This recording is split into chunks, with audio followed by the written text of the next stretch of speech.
Assalamualaikum warahmatullahi wabarakatuh. Sebelumnya perkenalkan, nama saya Fariha Syahrul Rahmah dengan NIM 2401050323. Di sini saya akan membacakan jawaban dari soal tugas UTS mata kuliah bimbingan dan konseling.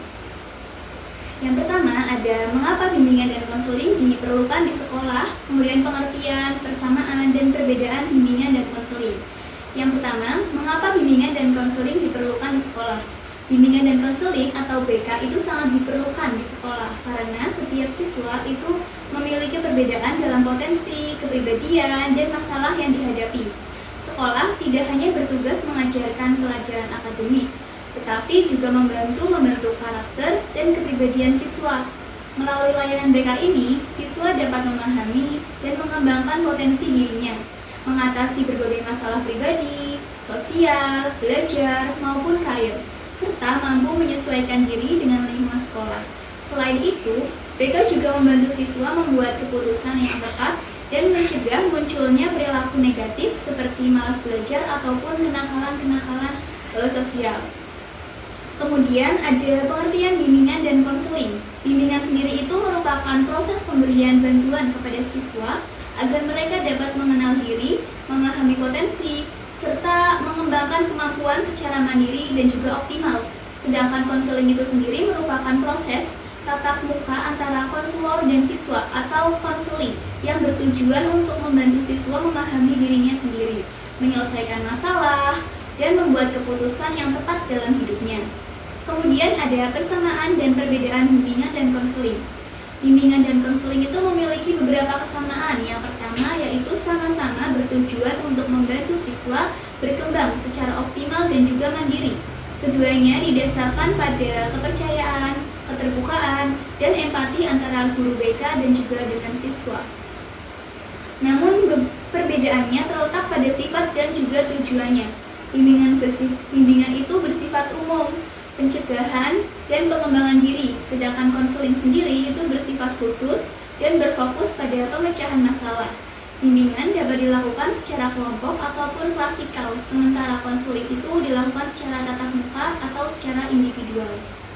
Kemudian ada tujuan, fungsi, orientasi BK, asas-asas, dan prinsip-prinsip BK. Yang pertama, saya akan menjelaskan mengenai tujuan BK. Tujuan BK sendiri adalah membantu siswa agar dapat berkembang secara optimal dan juga mandiri, baik dalam bidang pribadi, sosial, belajar, maupun karir. BK memiliki beberapa fungsi yang penting, yaitu sebagai sarana pemahaman diri, pencegahan masalah, pengentasan masalah, pengembangan potensi, penyaluran bakat dan juga minat, serta advokasi atau perlindungan hak siswa. Orientasi BK meliputi pengembangan diri, pencegahan masalah, dan pengentasan masalah yang dialami oleh siswa tersebut. Asas-asas BK mencakup kerahasiaan, kesukarelaan, keterbukaan, kemandirian, dan alih tangan kasus jika diperlukan ahli lain. Prinsip BK adalah bahwa layanan ini ditunjukkan untuk semua siswa, berlangsung terus-menerus sesuai perkembangan, menjadi bagian dari pendidikan sekolah, dan dilakukan secara profesional. Kemudian ada landasan dan kedudukan bimbingan dan konseling di sekolah. Pelaksanaan BK didasarkan pada beberapa landasan penting, yaitu landasan filosofis, psikologis, pedagogis, yuridis, serta sosial dan religius.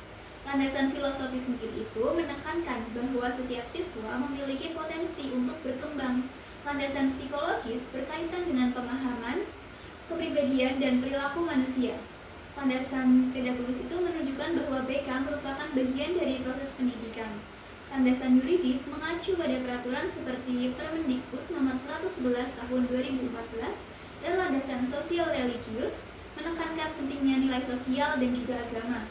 BK memiliki kedudukan strategis sebagai bagian dari sistem pendidikan formal, karena mendukung tercapainya tujuan pendidikan nasional dan bekerja sama dengan guru, wali kelas, serta juga dengan kepala sekolah. Selanjutnya ada 3 wilayah atau bidang dalam pendidikan formal.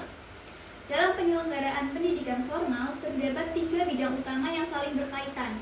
Yang pertama itu adalah bidang akademik yang dilaksanakan oleh guru mata pelajaran dan berfokus pada penguasaan ilmu pengetahuan. Yang kedua itu bidang administrasi administratif yang dijalankan oleh kepala sekolah serta tenaga kependidikan dan berperan dalam pengelolaan sekolah. Yang ketiga, bidang bimbingan dan konseling yang dilaksanakan oleh guru BK atau konselor untuk membantu siswa dalam mengembangkan pribadi, sosial, belajar, dan karir. Ketiga bidang ini saling melengkapi demi keberhasilan pendidikan. Selanjutnya ada keunikan dan keterkaitan tugas guru dan konselor. Guru dan konselor memiliki peran yang berbeda, namun guru dan konselor itu saling melengkapi. Guru itu berfokus pada pembelajaran akademik, mengajar materi pelajaran, serta menilai hasil belajar siswa. Tujuannya agar siswa menguasai pengetahuan dan keterampilan sesuai kurikulum.